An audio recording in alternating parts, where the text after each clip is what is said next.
તો મિત્રો આજે 12 તારીખ થઈ ગઈ છે અને આજે નમોત્સવ જે કાર્યક્રમ છે તે આજે સાંજે છે અને આપણે અત્યારે બપોરના સમયે આ બધું જોવા માટે આવ્યા હતા નિહાળવા. તો તમે જોઈ શકો છો કેવી સરસ મજાની તૈયારી થઈ રહી છે કે આપણે કાલે જોયું હતું એ વિડીયાની અંદર આ લાઇટો બીજું બધું એવું લગાવતા હતા અને આજે તમે જોઈ શકો છો કે ચારે બાજુ બ્લેક પડદા લગાવી દીધા છે અને આપણી નજર ના પહોંચે ત્યાં સુધી ખુરશીઓ રાખવામાં આવેલી છે. છેક ત્યાં સુધી કંઈ કાળી બોર્ડર દેખાય છે ત્યાં સુધી આપણને ખુરશીઓ દેખાય છે. અને તમે જોઈ શકો છો કે આ જગ્યાએ બધી સાઉન્ડ સિસ્ટમ બધી સેટ કરવામાં આવેલી છે. અહીંયા કરતી બધું આખું સ્ટેજનું ઓપરેટિંગ અહીંયાથી થશે.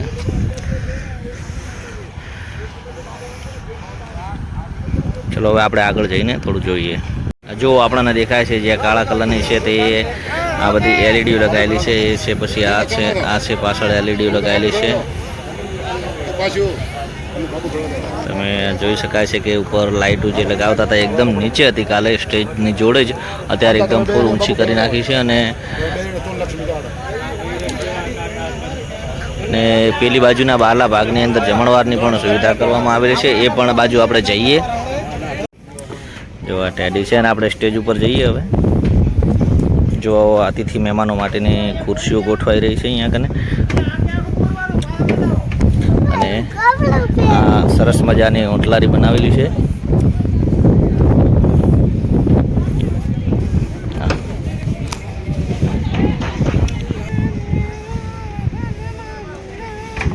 જો આખું ઉપરથી સ્ટેજનો વ્યૂ છે. તમે જોઈ શકો છો કે સ્ટેજ કેવી રીતના સરસ મજાનું સજાવવામાં આવ્યું છે.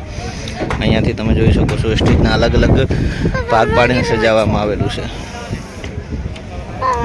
અને આ બાજુ મગરમચ્છ છે. મગરમચ્છને પણ આપણે જોઈ આવીએ. જો મિત્રો સરસ મજાનું મગરમચ્છ પણ અહીંયા કોને બનાવવામાં આવ્યું છે. અને આપણે કાલે જોયું હતું પેલી બાજુ ચેન્જિંગ રૂમ એવા ને એવા, આ બાજુ પણ ચેન્જિંગ રૂમો છે.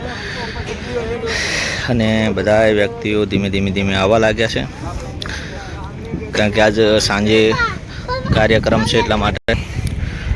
તો મિત્રો આપણે અહીંયા કનથી સ્ટેજ ઉપર ઊભા છીએ અને સ્ટેજ ઉપરથી તમે આખો વ્યૂ જોઈ શકો છો કે તમે કેટલી હજારોની સંખ્યાની અંદર ખુરશીઓ રાખવામાં આવેલી છે.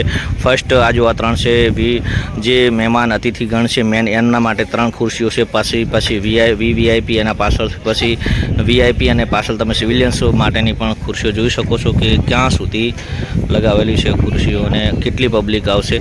અને સામેના પેલી બાજુના ભાગની અંદર જમવાનું પણ આજે જે પણ જોવાલા પબ્લિક આવશે બહારથી અમને જમવા માટેની પણ અહીંયા સુવિધા કરવામાં આવી. તો આપણે એ જગ્યાએ પણ જઈ અને મુલાકાત લઈએ.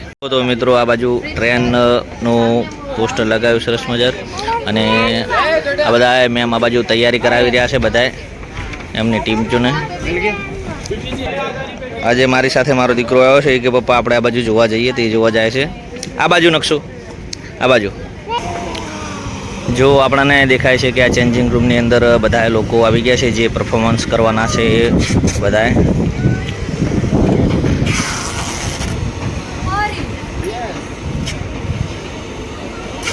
જોવામાં બધી જગ્યાએ આપણી નજર પડી પણ સામે એક સરસ મજાનું આપણે અહીંયા કને જે ટેન્ટ લગાવ્યું છે એની અંદર પંડિત વિધિ કરી રહ્યા છે. બધા કવર કરશે પણ આ વસ્તુ કોઈ કવર નહીં કરી હોય, આપણે કવર કરી લઈએ. તો મિત્રો સામે હાથી છે બનાવેલો અને મૂકેલો. હાથી અત્યારે હાલ એવું દર્શાવે છે કે ભારતનું સંવિધાન લઈ અને હાથી પ્રચાર માટે નીકળ્યો છે, ભારત ભ્રમણ કરવા માટે નીકળ્યો છે હાથી, એ ટાઈપનું દર્શાવવામાં આવ્યું છે આપણને.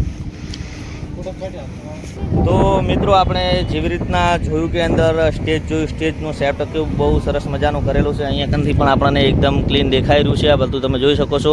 અને આ બધી તૈયારી આ બાજુ ચાલુ છે. જમણવારની તૈયારી છે. તમે જોઈ શકો છો કે આ બાજુ જમણવાર વિભાગ છે. આપણે હવે એ બાજુ જઈએ અને જોઈએ કે જો આ મિત્રો જે પણ અત્યારે સાંજે પ્રોગ્રામ જોવા આવશે એમને જમવાની સુવિધા અહીંયા કંઈ કરેલી છે. જમવાનું આયોજન આ જગ્યાએ કરેલું છે બધાએ. આ બધી વિશાળ જગ્યાની અંદર તમે જોઈ શકો છો કે આ બાજુમાં પણ ચારે બાજુ ફ્લેક્સ લગાવવામાં આવેલા છે જો આપણને દેખાય છે અત્યારે. અને આ બધી જમવાની સુવિધા ચાલુ છે આ બાજુ. આ બધા જો આ વાટકી બીજી બધી સાફ સફાઈનું કામકાજ ચાલુ છે. પેલી બાજુ આ બાજુ ડીશો બધા સાફ કરે છે અને બધી ડીશો નવી જ આવેલી છે આ જગ્યાએ. કોઈ યુઝેડ ડીશ નથી, એકદમ પેક ડીશ ખોલવાની છે. અને આ પેલા કાઉન્ટર લગાવી રહ્યા છે એ બધા જમવાના કાઉન્ટર લગાવવાના છે, તેની તૈયારી ચાલુ છે. જોઈ શકાય છે કે આપણે છે નજર નાખો કે ત્યાંથી કરી અને આ બધા આ જમવાના કાઉન્ટર લગાવવામાં આવશે. રમોત્સવની અંદર એન્ટ્રી કરવા માટે આપણે અંદર જોવા માટે પહેલાં તો આપણે પાસની વ્યવસ્થા કરવી પડે. તો આપણે પાસ આવી ગયો છે. આપણે જી ગેટનો પાસ છે. આ પાસની અંદર એક પાસની અંદર 2 વ્યક્તિઓને પ્રવેશ મળી શકે છે અને આ જગ્યાએ આપણું નામ લખી દેવાનું. આ જો પાસ છે, એન્ટ્રી પાસ છે અંદર એન્ટર થવા માટેનો. અને તો મિત્રો આ વિડીયો આપણે અહીં પૂરો કરી અને બની શકશે તો આપણે રાતનો વિડીયો બનાવીશું.